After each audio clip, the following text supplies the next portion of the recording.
एक ऐसे धर्मी और न्यायप्रिय राजा के राज्य से शुरू होती है जिसने अपने राज्य में भगवान विष्णु के प्रति गहरी श्रद्धा के कारण एक कठोर नियम स्थापित किया था। नियम यह था कि एकादशी के पवित्र दिन राज्य में कोई भी व्यक्ति अन्न का सेवन नहीं करेगा।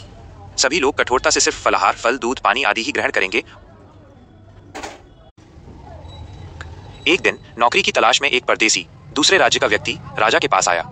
शर्त, राजा ने उसे नौकरी देने की पेशकश की, लेकिन एक ही शर्त रखी, तुम्हें हर दिन भरपेट भोजन मिलेगा और तुम काम कर सकते हो, लेकिन एकादशी के दिन अन्न नहीं मिलेगा, केवल फलाहार मिलेगा। परदेसी की स्वीकृति नौकरी की आवश्यकता के कारण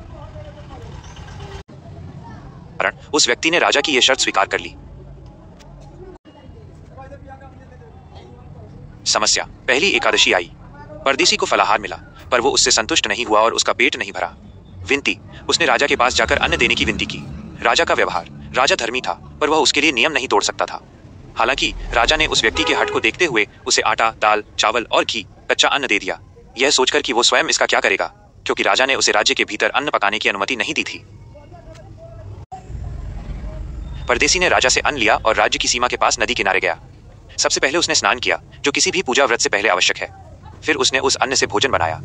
भोजन तैयार होने पर उसने सच्चे हृदय से भगवान विष्णु को बुलाया और भोजन ग्रहण करने का निमंत्रण दिया। चमत्कार, उस व्यक्ति के निष्कपट और सच्चे भक्ति भाव से प्रसन्न होकर भगवान विष्णु साक्षात चतुर्भुज रूप में प्रकट हुए और उस भक्त के साथ बैठकर भोजन किया। 5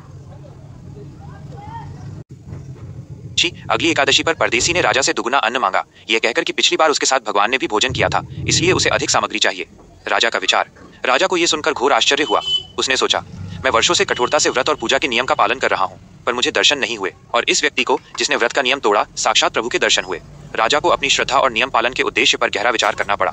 6 की इच्छा से राजा अगली एकादशी पर छिपकर उस परदेसी के पीछे पीछे गया और उसके क्रियाकलापों को देखा।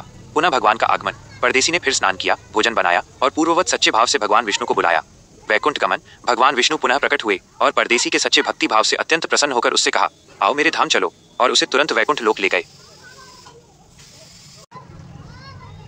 राजा को अपनी गलती समझ में आई। उसने देखा कि वह केवल नियम और कर्मकांड अंदर सच्चा भक्ति भाव और प्रेम नहीं था, जबकि परदेसी के हृदय में सरल, निश्चल और अटूट श्रद्धा थी। निष्कर्ष, राजा ने अपनी श्रद्धा भाव पर मनन किया और सच्चे मन और पूर्ण भक्ति भाव से व्रत पूजा करना आरंभ कर दिया। दिखाती है कि कर्मकांड, नियमों का पालन से अधिक महत्व भक्ति भाव का है। भगवान को सिर्फ नियमों की कठोरता नहीं चाहिए, बल्कि भक्त का निश्चल प्रेम और सच्चा समर्पण चाहिए।